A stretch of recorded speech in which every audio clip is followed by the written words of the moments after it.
Salut les photographes! D'une manière ou d'une autre, vous avez probablement entendu parler de Luminar ces derniers temps. Luminar a sorti sa version 4 avec tout un tas de fonctionnalités d'intelligence artificielle pour l'édition et la retouche de vos photos. Et on va se poser quelques questions dans cette vidéo. Déjà, est-ce que Luminar c'est un logiciel sérieux pour la photo? Est-ce que personnellement je vais vraiment me mettre à utiliser la fonctionnalité de remplacement du ciel sur mes photos de paysage? Est-ce que les fonctionnalités d'intelligence artificielle ça me permet vraiment de gagner du temps sur le traitement des photos? Et quelle est la qualité du résultat derrière? Et quelques petites questions additionnelles, je vous dis tout ça dans cette vidéo sur Luminar sans langue de bois.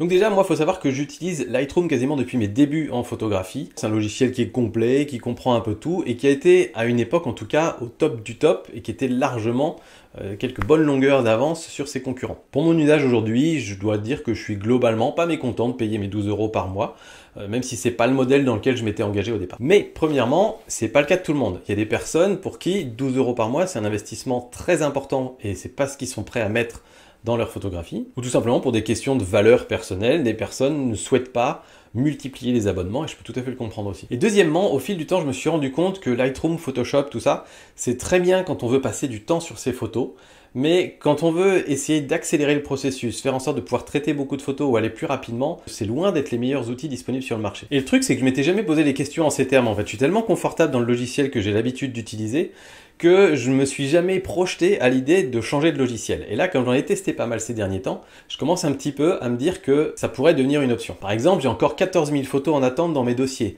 Je suis encore en train de traiter les photos de 2017. Aujourd'hui, malgré mes efforts, je rattrape mais très lentement mon retard. Et à ce rythme-là, je sais pas si dans 5 ans ou 6 ans, je serai pas encore toujours en retard dans le traitement de mes photos. Donc j'avoue que ça commence un peu à me fatiguer, et si je pouvais avoir un processus qui me permet d'aller plus vite dans le traitement de mes photos pour rattraper mon retard beaucoup plus rapidement, ça, ce serait un bon point. Deuxièmement, depuis quelques années, je prends plus de portraits. J'ai arrêté, avec mon appareil photo, de prendre en photo la famille, les enfants, les repas de Noël, ce genre de trucs, pour plusieurs raisons, mais la raison principale est quand même que je ne voulais plus avoir à traiter les portraits dans mes logiciels de retouche, parce que je voyais le temps que je passais à sélectionner la bonne photo, à refaire, parce que je ne peux pas m'empêcher de faire quand même quelques petites retouches sur un portrait que je veux ensuite exporter et garder sur mon disque dur.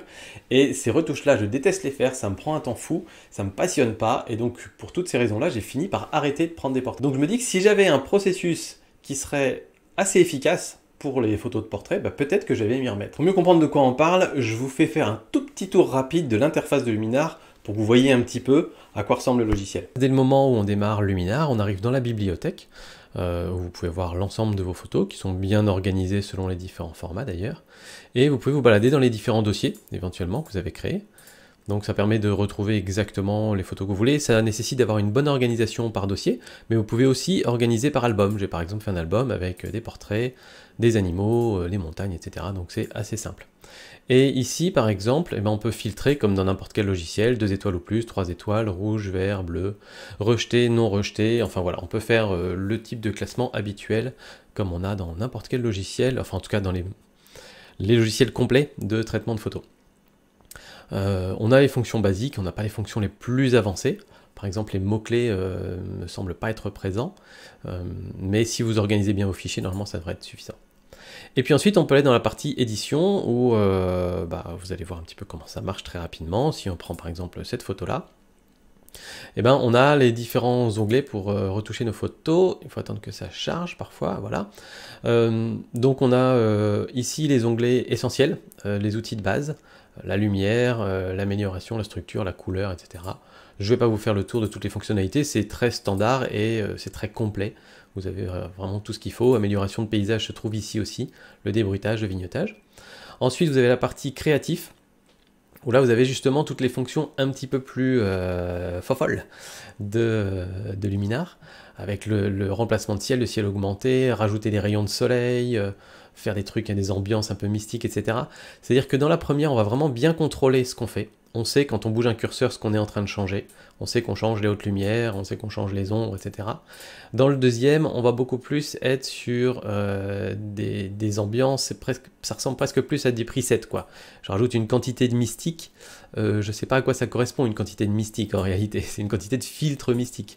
On a des luttes, donc pour faire différents réglages de type de couleurs, etc. Vous voyez, vous avez tout ça là-dedans. Ensuite, vous avez la partie portrait, spécifiquement, qui vous permet du coup de faire tout ce qui est amélioration de peau, etc. On la verra un tout petit peu plus tard. Et la partie pro, où là vous avez quelques réglages un petit peu avancés, notamment sur le contraste, les dégradés, etc. Donc voilà un petit peu l'interface qui est très simple, très intuitive. Et vous avez d'ailleurs les infos sur le fichier si vous voulez les avoir là, vous les avez ici. Vous avez aussi votre pellicule sur le côté, vous avez ici les différents effets que vous pouvez, les presets que vous pouvez appliquer si vous le souhaitez. Et puis enfin, en haut, bon, vous avez les menus normaux, hein, je ne vais pas vous faire tout le tour des différents menus. Dans la barre ici, donc là on peut montrer ou cacher les presets. Et ici vous avez la possibilité de faire des avant-après par exemple. Donc si je fais des grosses modifications, hop. Ah oui, j'ai pas précisé, mais ici vous avez aussi la possibilité de jouer sur des calques, c'est-à-dire de rajouter un calque et de faire différents calques de réglage sur la même image. Ça c'est quand même super puissant, ça vous permet à la fois de revenir un petit peu en arrière et de faire par exemple un calque pour les couleurs, un calque pour la lumière, un calque pour la netteté, etc. Ça c'est très bien et très puissant. Donc si je reviens sur mes réglages, allez, imaginons on fait un changement d'exposition et puis du contraste intelligent, je dis n'importe quoi, je fais un peu n'importe comment, mais c'est juste pour vous montrer, hop, la fonctionnalité avant-après avec cette petite barre qu'on peut bouger qui est vraiment pas mal. Vous avez l'outil de recadrage ici, qui vous permet de recadrer votre photo tout à fait normalement. Et ici c'est l'outil d'export en fait, quand vous voulez exporter votre photo. Alors je vais juste faire terminer. Et ici quand je veux exporter ma photo, bah, j'ai ici l'outil pour exporter exactement dans le format que je veux. Donc c'est très complet de ce point de vue là. Donc voilà un petit peu pour le tour rapide de l'interface. Alors après un mois d'utilisation, je me suis rendu compte d'une chose, c'est que Luminar, j'ai vraiment envie de le garder sur mon disque dur. Et si je ne l'avais pas eu gratuitement, je serais prêt à l'acheter. Pour une raison toute simple, c'est pour les retouches automatiques que je fais sur 95% de mes photos. Vous allez me dire, mais quoi, il fait des retouches automatiques? Oui, parce qu'en fait, je garde beaucoup de photos. Les 5% de photos les plus importantes à mes yeux, celles qui vont aller dans le portfolio, etc., je fais toutes les retouches manuellement. Mais les 95% restantes, qui sont des photos souvenirs, des photos en me disant, ah oui, cet endroit-là était vraiment sympa, mais la photo en elle-même n'a rien d'intéressant, je fais des retouches automatiques dessus. Et pour le coup, Luminar fait des retouches beaucoup plus belles, beaucoup plus efficaces et beaucoup plus rapides qu'un Lightroom par exemple. J'avais quelques exemples face à face de retouches automatiques qu'on peut avoir dans Lightroom et dans Luminar pour donner un petit peu une idée des différences de résultats et de pourquoi généralement je préfère celle de Luminar. Et même quand celle de Luminar ne me convient pas, on a plein de presets qui sont tout de suite accessibles où on a toutes les vignettes qui s'affichent. Moi personnellement j'en ai mis en favori une petite dizaine et je scrolle entre ces différents presets et même si ce preset là est un petit peu trop accentué, je prends mon petit slider, je le glisse pour ajuster comme je le veux et c'est largement suffisant pour ces fameuses photos souvenirs justement sur lesquelles j'ai pas envie de passer une demi-heure. Donc en 3 clics généralement j'arrive à trouver une atmosphère, un petit truc qui me plaît, qui fait que cette photo je me dis ça y est, elle est correcte, je peux la garder comme ça. Et concernant les portraits, alors là c'est pile l'outil qu'il me fallait parce que justement les outils d'intelligence artificielle permettent en un tout petit clic de bouger un curseur pour remettre du blanc dans les yeux, pour enlever un tout petit peu les granulosités sur la peau, rééclaircir un petit peu le visage. Là où dans les logiciels traditionnels, on doit prendre un filtre, on doit venir le dessiner autour, on doit venir cliquer pour l'inverser, on doit décider ensuite si on met un petit peu plus, un petit peu de ça. Là on a un curseur, il reconnaît tout de suite où est le visage, il reconnaît tout de suite où sont les yeux, les lèvres, la bouche, et il permet de faire ces retouches-là super rapidement, et ça c'est génial. Et en plus de ça, le résultat, il est franchement pas dégueu, il est vraiment très cohérent. Quand on zoome, on a rarement, enfin même quasiment jamais vu, moi j'ai jamais vu d'erreur où vraiment franchement il était complètement à côté de la plaque. Donc pour moi c'est un outil d'intelligence artificielle qui marche bien, qui permet de gagner un temps fou, et peut-être bien que je vais me remettre à faire des photos de portraits avec mon appareil photo maintenant. Je commence limite à reprendre un petit peu de plaisir à retoucher les photos de portraits des enfants et tout ça, donc voilà, je dis pas que je vais devenir portraitiste demain, hein, j'ai pas dit ça, mais dans l'ensemble c'est plutôt un gros bonus pour moi. Alors vous allez me dire, l'intelligence artificielle, il n'y a pas que pour les portraits, il y a aussi pour les paysages. Alors pour les paysages, pour le coup, je préfère faire moi-même les différentes retouches parce que déjà j'aime ça, ça me passionne, je veux fignoler, je veux aller exactement dans le détail et savoir ce que j'ai fait.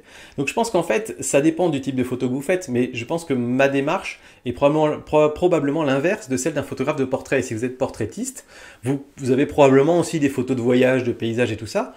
Vous les balancez dans Luminar, vous faites vos petits réglages avec l'intelligence artificielle, vous êtes content de ces photos-là, et vos portraits, par contre, vous allez prendre du temps, dans le logiciel que vous utilisez habituellement, ou dans Luminar d'ailleurs, pour refaire tous vos réglages très fins, avec les filtres, les calques, les pinceaux, et tout ce que vous avez l'habitude d'utiliser, pour justement avoir exactement le rendu que vous voulez. C'est ça que je veux dire, c'est que l'intérêt, c'est que c'est un logiciel qui propose de l'intelligence artificielle, mais on n'est pas obligé de l'utiliser. Si on a envie de faire des retouches comme on fait traditionnellement dans n'importe quel autre logiciel, on peut tout à fait le faire. Mais pour les photos, on n'a pas envie de se prendre la tête, l'intelligence artificielle, c'est un gros bénéfice. Donc pour répondre à la question que je vous ai posée en préambule, est-ce que je vais utiliser le Sky Enhancement, l'amélioration du ciel ou les remplacements de ciel dans mes photos de paysage? Certainement pas, et c'est pas près d'arriver, parce que je suis trop passionné par mes photos de paysage, je suis trop passionné par l'expérience que j'ai eue sur le lieu, à galérer, à me lever super tôt le matin pour avoir un beau ciel, un beau nuage, etc. Pour vouloir tout modifier comme ça, et pour moi c'est plus de la photo de paysage, à mon sens. Mais de la même manière que les retouches que je fais avec intelligence artificielle sur les portraits, pour un photographe portraitiste, c'est plus de la photo de portrait, mais je m'en fiche puisque je ne veux pas faire de la photo de portrait. Moi, ce qui me passionne, c'est la photo de paysage. Les portraits, je veux juste les garder en souvenir pour moi sur mon disque dur. Alors pour vous montrer un petit peu de quoi je parle, voilà un petit peu à quoi ressemblent les fonctionnalités de remplacement de ciel et d'amélioration du ciel dans Luminar. Donc imaginons que je sois un agent immobilier qui veut vendre cette petite bicoque au bord de la mer. Je vais commencer par faire quelques toutes petites retouches. On va par exemple se mettre en 16/9, quelque chose comme ça, voilà, hop, et puis on va sûrement faire une toute petite amélioration de lumière, un poil de contraste, baisser un petit peu l'autre lumière, déboucher un petit peu les ombres, voilà, des trucs très très classiques. Et on va ensuite aller remplacer notre ciel. Donc ici, AI remplacement de ciel, parce que quelque part ce ciel-là est pas très flatteur pour la maison, et tout le monde sait qu'en Bretagne en général il fait toujours très très beau, donc j'ai plutôt intérêt à avoir un beau ciel. Donc si on met par exemple Blue Sky 2, vous voyez qu'automatiquement il vient me mettre le ciel, et si on vient regarder dessus, on va attendre qu'il charge un petit peu la photo, vous voyez que le détourage est juste parfait, quoi. C'est impeccable. C'est vraiment vraiment très très balèze. Il lui arrive très rarement de rater un petit bout, par exemple si vous avez des nuages qui viennent par-dessus des montagnes et qui viennent faire de la brume, là c'est difficile, il y a du mal à gérer un dégradé comme ça, mais vraiment 9 fois sur 10, il arrive à faire un détourage parfait comme ça du premier coup. Donc voilà, par exemple, on peut faire ça, et là on a tout de suite une photo qui est beaucoup plus vendeuse. Sinon je peux aussi m'amuser à mettre par exemple un... alors là, imaginons que je sois plus agent immobilier, mais je sois plutôt... une agence de tourisme qui veut développer le tourisme sur cette presqu'île. Je vais peut-être me mettre, alors c'est lequel je crois, Dramatic Sunset peut-être, voilà celui-là, je peux mettre un truc comme ça, et on peut évidemment refaire quelques petits réglages, donc on peut ajuster la lumière par rapport au ciel, donc ça c'est Relight Scene, ça c'est vraiment balèze, c'est-à-dire que là c'est la lumière que j'avais au départ, mais on voit que ça colle pas bien avec la scène, et donc je donne un petit coup comme ça, et là d'un seul coup ma photo est beaucoup plus cohérente. Et puis ensuite, dans les réglages avancés, je peux décider par exemple de flouter un petit peu le ciel, mais ça on va pas le faire. Je peux régler un petit peu la température du ciel, la rendre un petit peu plus chaude, un petit peu plus pétante si j'ai envie. Et voilà, comme ça je peux avoir ma photo prête à publier directement sur le site internet visitebretagne.fr, j'en sais rien. Mais voilà, après, moi pour ma photo de paysage, je ne l'utiliserai pas parce que clairement on modifie totalement la scène et la photo. Et quand on veut... créer une œuvre réaliste ou relativement réaliste justement, quand on n'est pas sur de l'infographie, ça n'a pas de sens. Et pour la partie intelligence artificielle ciel augmenté, voilà exactement comment ça se passe. C'est de la même manière, le logiciel va calculer exactement où se situe le ciel, sauf que cette fois-ci, plutôt que de remplacer le ciel, vous allez pouvoir mettre des objets. Donc ça, c'est le truc le plus gadget, j'ai envie de dire, de l'application, mais qui dans certains cas peut être utile probablement pour certaines personnes. Donc là par exemple je me suis mis un aigle que je peux venir placer ailleurs, et là où vous allez voir là où c'est balèze, c'est que ça va venir se mettre derrière les nuages, ça va venir se mettre derrière la montagne, donc c'est pas un bête objet qui vient se poser juste par-dessus la photo, c'est un objet qui vient s'intégrer dans l'image. Donc ça c'était pour un aigle, et je vous l'avais promis, on va pouvoir mettre une girafe dans notre belle photo pour vous montrer un petit peu que cette girafe se fond parfaitement dans ce magnifique paysage de Yosemite. Et un peu plus sérieusement sur ce type de scène, si jamais vraiment on voulait essayer d'améliorer la scène, même si j'aime pas du tout cette idée-là et ce terme de vouloir rajouter des éléments soi-disant pour rendre la scène meilleure, mais du coup de faire en sorte qu'elle ne soit plus du tout réaliste, on pourrait par exemple rajouter des oiseaux comme je suis en train de faire ici. Voilà, c'est le genre de choses qui peut se faire, mais que moi personnellement je ne ferai pas. Voilà. Imaginez par exemple, vous êtes paysagiste, vous êtes architecte, vous êtes agent immobilier, vous travaillez dans le secteur du tourisme et dans la promotion d'un département ou d'une région par exemple. Dans tous ces secteurs-là, vous avez besoin d'avoir des belles images, des choses qui claquent, des choses qui attirent un petit peu l'attention, des choses qui donnent envie, sans que ce soit nécessairement une reproduction de la réalité de l'instant T en fait. Quand je veux mettre une photo pour vendre une maison, qu'est-ce qu'on s'en fiche que le ciel soit gris ou bleu au moment où j'ai pris la photo? Et on sait par contre qu'un ciel gris, ça fait généralement moins vendre, surtout quand on vend dans une région qui est censée être ensoleillée. Donc si le seul jour où je pouvais aller prendre cette photo, c'était un jour où il y avait un ciel gris, eh ben, je mets un ciel bleu dessus, ou un ciel avec des petits nuages qui fait très joli. Ça corrige automatiquement, ça fait des petits ajustements de lumière pour que ce soit très, très, très pertinent et photoréaliste. Et je peux envoyer ça, et je vois aucun mal à utiliser ces techniques-là dans ce cadre-là. Pour ce type de métier-là, où en fait ils font beaucoup de photos fréquemment, et où les retouches prennent un temps fou, bah, je pense que c'est un gain de temps considérable et du coup une économie pour l'entreprise derrière d'avoir un logiciel comme Luminar 4. Donc voilà, vous commencez à comprendre un petit peu mieux pourquoi je pense que c'est un petit peu plus complexe que simplement « Ah bah Luminar c'est le logiciel qui permet de mettre une girafe dans le paysage ». Oui, il y a des features et des fonctionnalités qui sont un petit peu en dehors du monde, on va dire, mais en même temps il y a d'autres fonctionnalités qui sont très bien et qui peuvent servir à beaucoup de personnes. Je pense que vous commencez à comprendre que moi j'utilise pas Luminar 4 tout seul, je l'utilise aujourd'hui en complément de Lightroom et ça me plaît vraiment bien comme ça. Pour certaines photos je vais les passer dans Luminar, pour une grosse majorité, et pour certaines photos, celles sur lesquelles je veux passer beaucoup de temps, je vais plutôt les garder dans Lightroom, là où j'ai mes habitudes.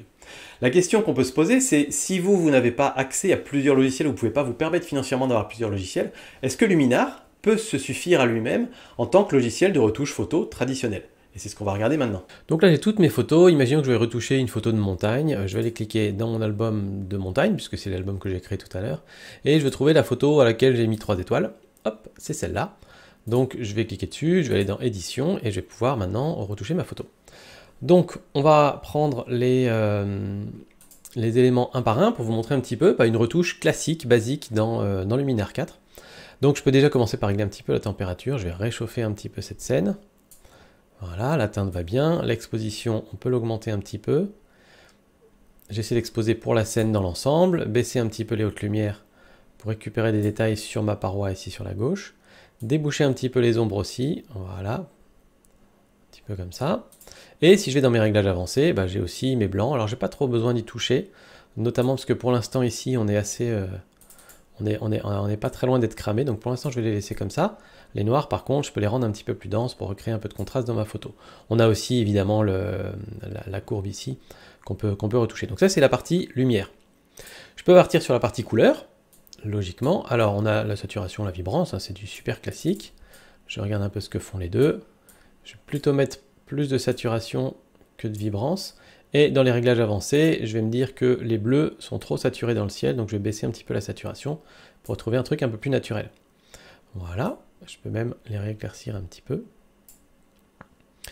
Voilà, ensuite on a AI amélioration, AI structure. Alors moi, amélioration je l'utilise pas trop, je vais plutôt utiliser AI structure qui correspond à peu près à la clarté qu'on connaît dans d'autres logiciels, sauf qu'il va l'utiliser de manière différenciée, c'est-à-dire que si par exemple vous avez un portrait à l'intérieur, il ne va pas retoucher la personne ni son visage, il va retoucher que le reste du paysage autour. Donc ça c'est le gros avantage d'utiliser l'intelligence artificielle justement dans ce type de logiciel. Donc voilà, on va remettre un petit peu comme ça. Très bien. Conversion noir et blanc. Là, ici, on est sur la netteté. Donc, je peux accentuer un petit peu des détails, faire plus net sur ma photo. Hop, on va aller plutôt sur les détails fins. Je peux zoomer pour voir un petit peu ce que ça donne. Pour la netteté, c'est toujours mieux. Alors, il y a les petits temps de traitement d'image comme ça. Voilà, peut-être un petit peu de détails moyens et des détails fins. Je fais quasiment jamais des détails grossiers sur les photos. Je suis allé un peu fort sur les détails moyens là.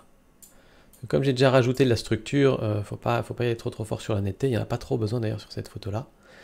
En termes de cadrage, hop, on va recadrer ici. On va passer probablement sur du 16/9, comme souvent. Voilà. Alors, 16/9, par contre, on va garder nos nuages. Le problème, c'est que ça coupe un peu en bas. On va couper un petit peu le nuage en haut, comme ça, ce sera pas mal. Chose comme ça. Tac. Voilà, donc là on a notre photo, et puis dans l'ensemble, moi je vais m'arrêter là pour cette partie-là, amélioration de paysage et tout ça. Je vous dis, je vais pas trop l'utiliser, parce que c'est plutôt des trucs plus automatisés, moi je préfère faire moi-même. Et ensuite, ce qu'on peut faire, c'est aller, alors le vignotage je ferai après, utiliser les outils pro pour aller rajouter un filtre dégradé notamment. Donc je vais venir me rajouter un filtre dégradé, plutôt zone inférieure pour aller traiter le bas ici. Hop, donc si je fais zone inférieure, vous voyez que je peux ici augmenter l'exposition en bas. Hop, et je peux évidemment venir modifier mon masque.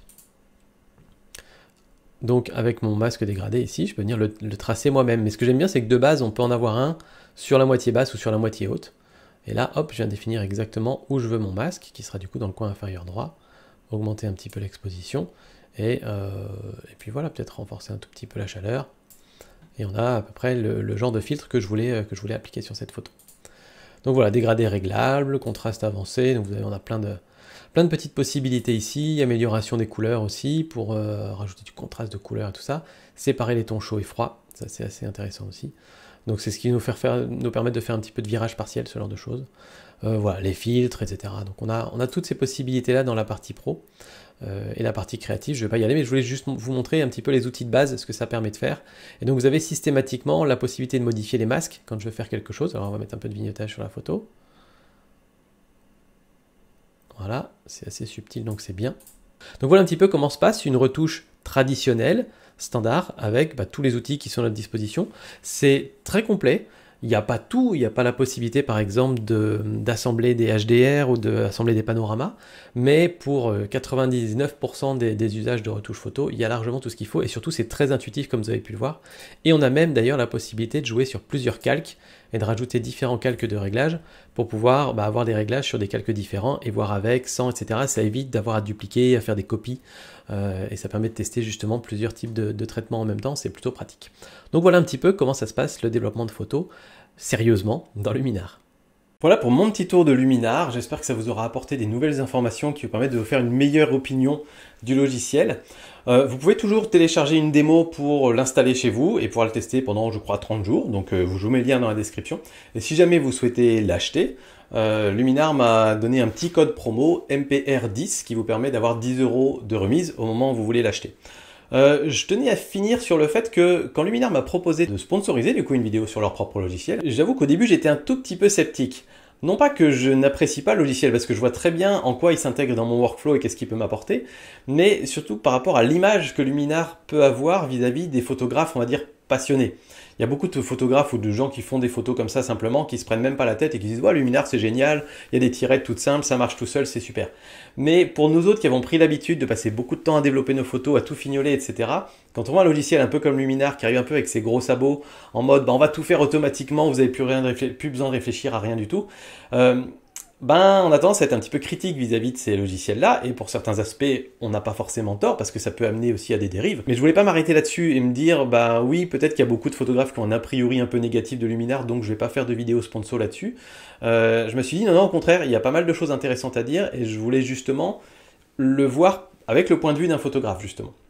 Et partager ça avec vous dans cette vidéo. Donc j'espère que c'est bien passé, que vous avez compris un petit peu ce qu'on avait à y gagner, ou pas d'ailleurs, ça dépend de vos usages. Dans tous les cas, voilà, je vous mets tous les liens dans la description pour avoir le petit code de réduction de 10 €, c'est MPR10. Et puis vous pouvez aussi aller télécharger la démo si vous voulez le tester. Et moi je vous dis à très bientôt pour d'autres vidéos. Salut les photographes!